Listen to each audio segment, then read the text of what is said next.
Hey, what's up you guys? How's it going? It's Papa, and I'm going to be showing you guys something really interesting, something new to bring to the table. You might have seen videos of it on the internet, but we are playing Sprite BYSTIAL Synchro this format, and I gotta tell you, this deck is a whole lot of fun. Now, this isn't your usual Sprite list that you see. I mean, it's not your typical BYSTIAL deck that you see. Basically what it is that it has new cards from the new Battles of Legends set that just dropped in the TCG, and of course, you know me, I am a Sprite junkie, so I decided to go ahead and give it a try, and you know what? The deck's a lot of fun. So there are a lot of different engines in this deck, and I will be explaining the choices and then explaining like different substitutes and all the other stuff that mainly falls into place with the deck as I do talk about it. But without further ado, I wanted to go ahead and just jump into the deck profile. So of course we're playing Sprite, so you have to play, of course, your three main bosses. You got to play the triple Sprite Blue. This is basically your mainstay of the deck. This is like the main starter, of course. I mean, don't get me wrong, Sprite's not the hugest focus of this deck, but you do have to play 3 blue, especially while we still have it at 3, because who knows? I mean, if this deck does continue to do well, odds are it's probably going to go away next list, and I don't want that to happen, but it's just a matter of what's probably going to happen. Following that, we do play 2 copies of Sprite Jet. You could play 3 if you want to, but this kind of isn't what you want to see multiples of. You really would rather just see a blue as opposed to seeing like a 3rd jet, especially now that starter's at 2 instead of 3, so it doesn't really make sense to play 3 jets because you can brick on multiple jets, believe it or not. But you do just play 2. I mean, 2's fine because you usually side 1 out anyway, so I just opted to play 2. 1 copy of red and 1 copy of carrot as the beautiful new ultra rare from the newest set. So just the 5, 6, 7 Sprite names. This is probably the smallest Sprite lineup I've ever played while playing the deck. But following the Sprite cards, of course, we play 2 copies of starter, and then we're on 1 copy of Smashers. And another big shout out to Konami for giving us a ultra rare copy of Smashers to go with the starter. Very nice. But this is it for the Sprite lineup. I mean, I don't really think you need anything else for it. This is just a very small engine because it's basically just get to red carrot just to give you some extra forms of interruption. And of course, Smashers is always just insane as well. But arguably, if you want, you could even cut a starter and just play 1 because the Sprites are actually not the star of the show. What is part of the show, though, moving on, is 3 copies of Lubellion. This card basically just puts in a whole lot of work. It helps you get your beast access, it helps you get to regain.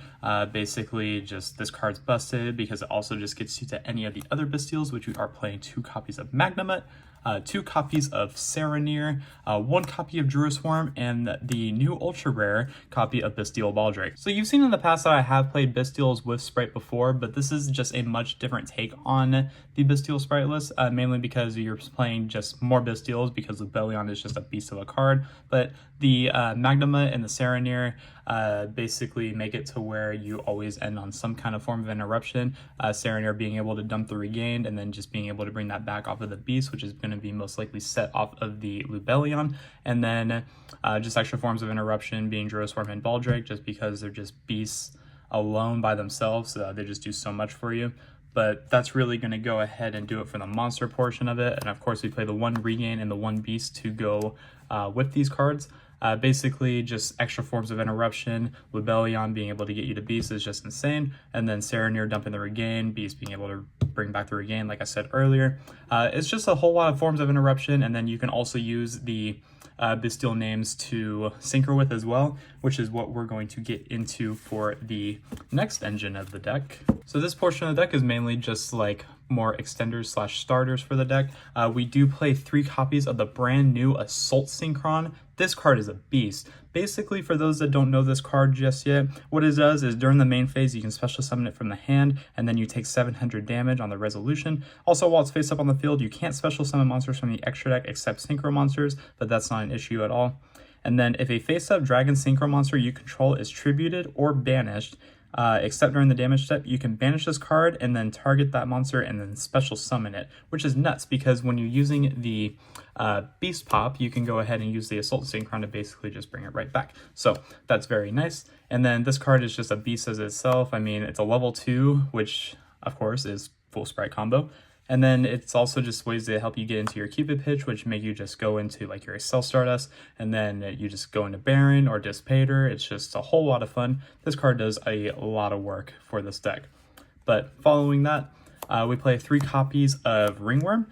Basically what this does is it is just extra like tuner material, and then it also helps you just keep extending from there on. I mean, when it's used as material for a synchro summon that turn, you can banish it, just summon another level 2, which you can use to either make a synchro play as well, or you can use it to go into your sprint play. I mean, it's really just up to you at that point, but I also am playing the Nimble package.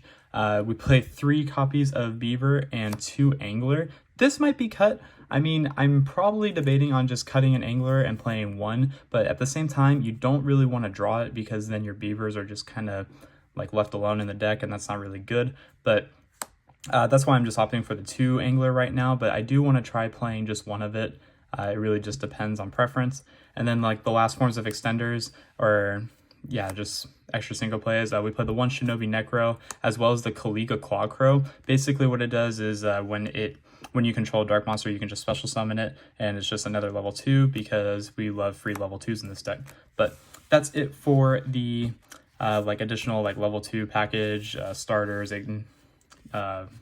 whatever you want to call it. I mean, it's just a lot of like extra cards, so it also just makes the deck a lot more fun to play. And then just for some like generic cards, we play 3 copies of Ash Blossom. Don't really need to explain this. It's probably just the safest hand trap that you can play. Either this or Impermanence, but I mean, I don't really see the need to play Impermanence because we're already going to be playing against like people playing talents anyway because we have the Bystials. So I mean, you can make the argument, be like, well, Imperm dodges talents, but when you're playing a deck full of Bystial monsters, it doesn't really matter because they're going to talent you anyway. So I just opted for 3 Ash because this stops Branded Fusion, and it's good against like Labyrinth. So I mean, I don't really see a reason not to play 3 Ash. 2 copies of Talent, just to have like some kind of form of interruption for when they're interrupting your play, and just 2 Prosperities just to help you dig. But that's going to round off the main deck. We are at a full, clean, perfect 40, no more, no less. You already know. Moving on to the extra deck, this is just where it gets like a little bit interesting because it's not fully done. I mean, this is still just a work in progress, but for the main extra deck, we are going to be playing 1 copy of Cupid Pitch. This card is nuts. If it's used as a synchro summon, you can increase or decrease the level, which is really good. So this can help you go into your Excel Stardust, or you can just keep making like a synchro 10 or whatever it is. And then it also helps do some burn damage as well, which can come up, don't get me wrong. We also play the Stardust Synchron because this helps you get into your Baron, or it helps you get into your Dissipator. Both of these cards are just insane. I mean, for those that don't know what Dissipator does, of course what it is, it's you can target 1 banished light or dark monster, special summon it to your field, and then at quick effect, when your opponent activates a monster effect, you can target 1 banished card shuffled into the deck, and if you shuffled it into your opponent's deck, you can negate the activated effect, and then if you shuffled it into your deck, you get to destroy it. So basically, when they go to nib you, you can just banish like one of their cards, and then or you can return one of their cards and just negate the nib. So it's really cool. But then also just Baron is like your main protection from Nibiru as well. But these cards are just both really good. And then if you use this with the Beast, then you can just bring it back with the Excel, or not the Excel, the Assault in the graveyard as well. So this card's really good. And then we play Chaos Angel as well. I do feel very sorry because I know this isn't like the cheapest extra deck, but it is just a deck that just like makes the whole thing like work. So Chaos Angel just puts in a lot of work. I mean, like both effects that it has is just really good, and then not even needing a tuner for it is even better. But it's just mainly here because you can make it, and it just does a lot of work. For Xyzes, 1 Gigantic, 1 Onibimaru, 1 Sky Cavalry, just because I want to respect Mirror Jade, and then a Downerd and a Zeus. Just 5. I don't really see the need for anything else. I mean, you could play a 2nd Gigantic if you want to, but I didn't want to make Sprite like the main focus of this deck. I really wanted to save it for like the Synchro cards, and then of course the Link cards as well, but I just want to have like a small Xyz package. You don't really need anything else. And then plus, like if your opponent has like an Xyz monster and you talents them, you can just slap your own Zeus if you need to, but it really just depends on the situation. And then lastly, running off for the links, we play 1 copy of Sprin, 1 Masquerena, one copy of Dark, just because I just feel we're going to be playing against just a lot of like dark heavy decks. I mean, there's still Dragon Link, there's still Sky Striker, there's still like a bunch of other things. So Dark has just been a lot better than it was in the last couple formats, so I just opted to play one.